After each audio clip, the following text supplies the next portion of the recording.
Picture this. It's rush hour in Tokyo. The subway is packed, shoulder to shoulder. In the middle of all this noise and movement, a little girl, maybe 5 years old, sits quietly on her mother's lap. She's holding a tiny origami crane, tracing its wings with her finger. Around her, other children are just as calm. Some reading, some whispering to their parents, some simply looking out the window. No one is running up and down the aisles. No one is shouting. No one is throwing a fit because they didn't get a snack. Now, let's zoom out. In a busy shopping mall, a group of preschoolers walks in a neat line behind their teacher. They're not glued to screens. They're not begging for toys. Instead, they bow politely to a store clerk who greets them. The teacher doesn't raise her voice. She just gives a gentle nod, and the children follow her lead, almost like a quiet dance. It's not just in schools or on trains.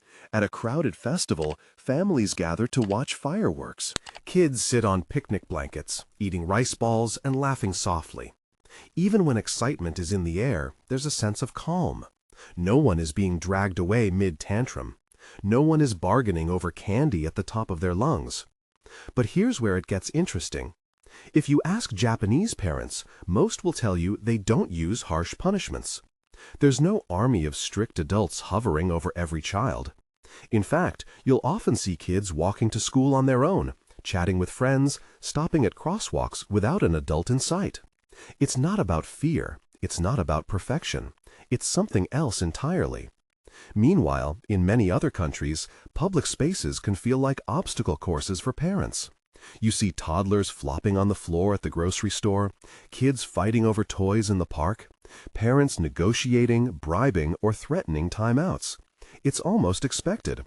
Kids will be kids, people say, and public meltdowns are just part of the package. So, what's going on here? How can Japanese children stay so composed, even in the most chaotic places? Is it something in their DNA? Or is there a hidden ingredient in Japanese culture that helps kids manage their emotions? Today, you're going to discover the real reason Japanese kids are so calm, even in public. And here's the best part. It's not a genetic superpower. It's something that can be learned, practiced, and even brought into your own home no matter where you live. If you've ever felt embarrassed by a public meltdown or wondered if calm kids are just a myth, keep watching. The answer is simpler and more hopeful than you think. Subscribe now so you don't miss what's coming next. You might just rethink everything you know about raising calm, confident kids. Picture a busy Tokyo train at rush hour. Kids in tiny uniforms sit together, quietly chatting in low voices. One boy drops his pencil.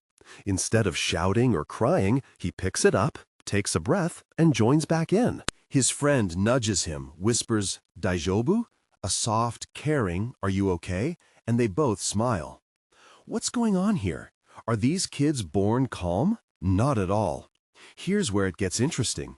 Calm public behavior is built, step by step, long before these kids ever step onto a crowded train. Let's zoom in on 3 ways Japanese families and schools shape calm behavior. First, emotional modeling at home. In many Japanese houses, when a child gets frustrated, parents don't rush to correct or scold. Instead, they kneel down, make eye contact, and softly say, "Let's take a deep breath together." The room stays quiet. No one yells. The parent shows, instead of tells, how to manage big feelings. Over time, the child learns, calm is possible, even when I'm upset.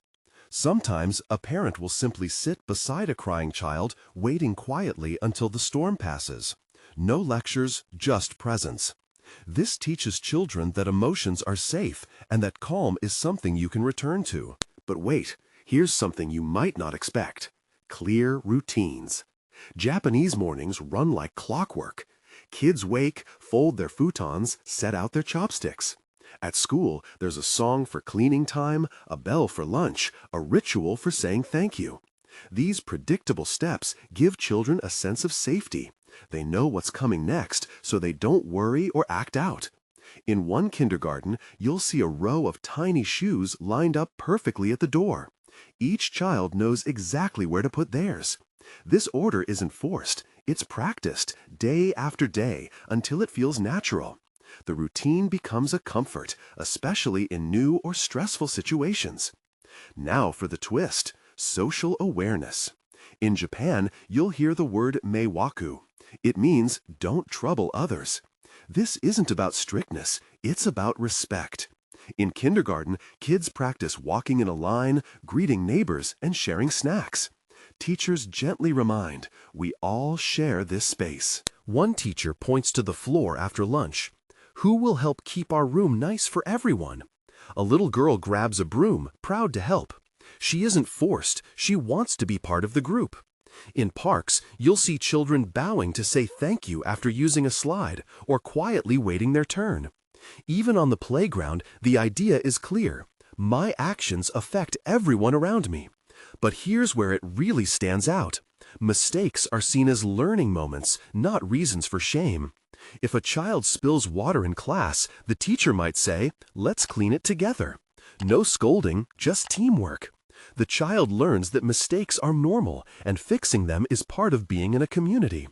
So calm isn't magic. It's modeled at home, repeated in routines, and reinforced by caring for the group. Each step is small, but together they build a foundation. When Japanese kids face a stressful moment in public, they draw on these habits. They know how to pause, how to follow a routine, and how to think about others. But how does this actually play out when things get tough? That's where the story gets even more surprising. Picture a packed Tokyo subway car during the evening rush. It's hot, noisy, and everyone is tired. Suddenly, a little girl, maybe 6 years old, drops her lunchbox. Rice and seaweed scatter across the floor. For a moment, you can almost feel the tension. Eyes turn. In many places, this could mean tears, shouting, or a parent snapping in frustration. But here, something different happens. The girl freezes, her hands trembling. Her mother doesn't rush to scold or clean up. Instead, she crouches down, meets her daughter's eyes, and softly says, let's take a breath. The girl inhales, holds it, and lets it out slowly. Only then does her mother ask, what do we do next? This pause is everything. It's not about ignoring the mess or hiding the embarrassment. It's about creating a tiny space between the problem and the reaction. In that space, the child remembers what she's practiced at home. Look around, acknowledge others, and act with care. She bows her head, says quietly, excuse me, to the people nearby, and starts picking up the rice. Her mom helps, and a few strangers even offer tissues. The moment passes without drama. No meltdown, no harsh words, just calm, shared action. But wait, here's where it gets even more interesting. In a Japanese kindergarten, a sudden loud crash echoes through the room. Maybe a chair tips over. Some kids flinch, a few gasp. The teacher doesn't raise her voice. Instead, she lifts her hand and says, let's pause. Instantly, the children stop, take a collective breath, and look around. They check on each other, are you okay? Before returning to their activities. This group pause isn't just for show. It's a habit, practiced every day, so when real surprises happen, everyone knows how to respond. Elsewhere, you might see parents hush their children with snacks or distractions, but in these Japanese examples, adults guide children to notice their feelings, not run from them. They model calm by slowing down, not speeding up. The focus isn't on suppressing emotion, but on handling it with awareness. Even toddlers are taught to touch their chest and say, I'm okay, before moving on. It's a small gesture, but it signals self-check and recovery. Here's a detail that surprises many. In some families, siblings take turns practicing the pause together. If one child gets upset, the other might gently remind, let's breathe first. This isn't about perfection. Sometimes a child will still cry or get frustrated. But the habit of pausing, of making space for emotion, means the meltdown is shorter and recovery is faster. A common mistake outside Japan is to treat calm as something you force onto a child. Stop crying, or be quiet. But in these Japanese moments, calm is something built from the inside out, with the adult as a gentle guide. The pause is the bridge between feeling and action. So, what do you think? Would practicing the pause change how kids handle tough moments where you live? Share your thoughts in the comments below. Let's get practical. How can you actually bring the calm, self-regulated behavior of Japanese children into your own home? Here are 3 steps you can start using today, each one simple but surprisingly powerful when done with intention. Step 1. Create a visible routine. In many Japanese households, routines are not just talked about, they're shown.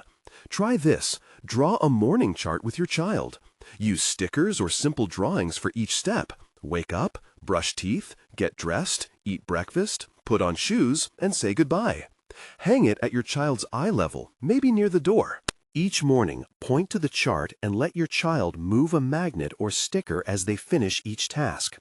This isn't just about organization. It's about giving your child a sense of control and predictability. When kids know what's coming next, they feel safer and less likely to melt down when it's time to leave the house. Step 2. Practice the pause, together. Here's a scene. Your child is building a tower, and suddenly it crashes. You see the frustration building. Instead of rushing in with, "It's okay," or "Don't cry," sit beside them. Take a deep breath. Say, "Let's pause for a moment." Maybe count to 5 together, or just sit quietly. This tiny break helps your child notice their feelings instead of being swept away by them. Over time, they'll start to pause on their own before reacting, whether it's a spilled drink, a lost toy, or a disagreement with a friend. This is the heart of self-regulation, and it starts with you modeling it first. Step 3. Build social awareness in small, daily moments. Japanese children learn early that their actions affect others. You can do this too, right where you are. Next time you're in a grocery store, whisper, "Let's use our quiet voices so everyone can shop peacefully." When you pass someone struggling with bags, say, "Let's hold the door for them." Afterward, talk about how your small action made someone else's day easier. At home, you might say, "When we put our toys away, it helps everyone walk safely."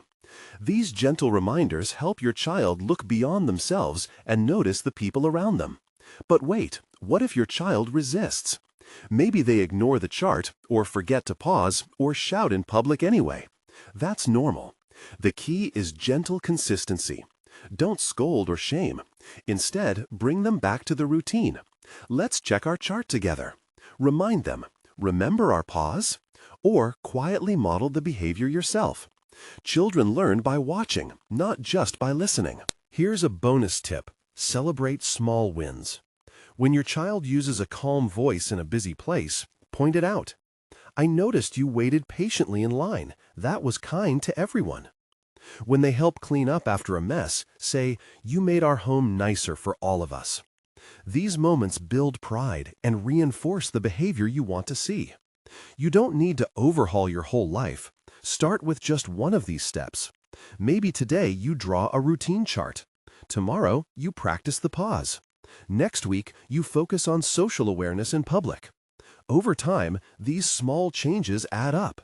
You'll notice your child becoming more confident, more thoughtful, and yes, calmer, even in places where chaos used to rule. Try it for a week. Watch for little shifts. Sometimes the biggest changes happen quietly, one gentle moment at a time. Let's take a step back and look at what we've learned. Japanese children's calm behavior in public isn't magic. It's not about strict rules or fear. It's about small, daily actions at home that add up over time. Parents model calm reactions, set clear routines, and teach kids to notice how their actions affect others. These habits become part of who the child is, so when they step outside, calmness comes naturally. The main takeaway? You don't have to be a perfect parent. You just need to be present and consistent. Every time you respond to your child's emotions with patience, you're teaching them how to handle big feelings. Every time you set a simple routine, like putting shoes away or greeting neighbors, you're helping your child feel secure and connected. These little moments matter more than you think. Imagine this. You're at a crowded supermarket. Your child starts to get restless. Instead of snapping or bribing, you kneel down and say, "I see you're tired. Let's take a deep breath together." You guide your child through the moment calmly and quietly. Maybe it doesn't work perfectly every time, but over weeks and months, your child learns. They see how you handle stress, and they copy you. That's the real secret. Here's something empowering. You can start today. Pick one small habit, maybe a bedtime routine, or a way to greet each other after school. Stick with it, even if it feels awkward at first. Over time, your child will feel the difference. You'll notice fewer meltdowns, more cooperation, and a sense of calm that follows you both out into the world. Remember, Japanese parents aren't superhuman. They just focus on the basics, day after day. You can do the same. The calm you want to see in your child starts with you, in the little moments at home. If this video gave you a new perspective, or if you're ready to try these ideas, hit the like button and subscribe. We share practical, real-world tips every week to help you build a peaceful, connected family. Let's support each other, one gentle step at a time. And if you have your own story or tip, share it in the comments below. Your experience might help another parent who's watching right now. So, to sum up, calm kids aren't born. They're raised with patience and practice. You have everything you need to start.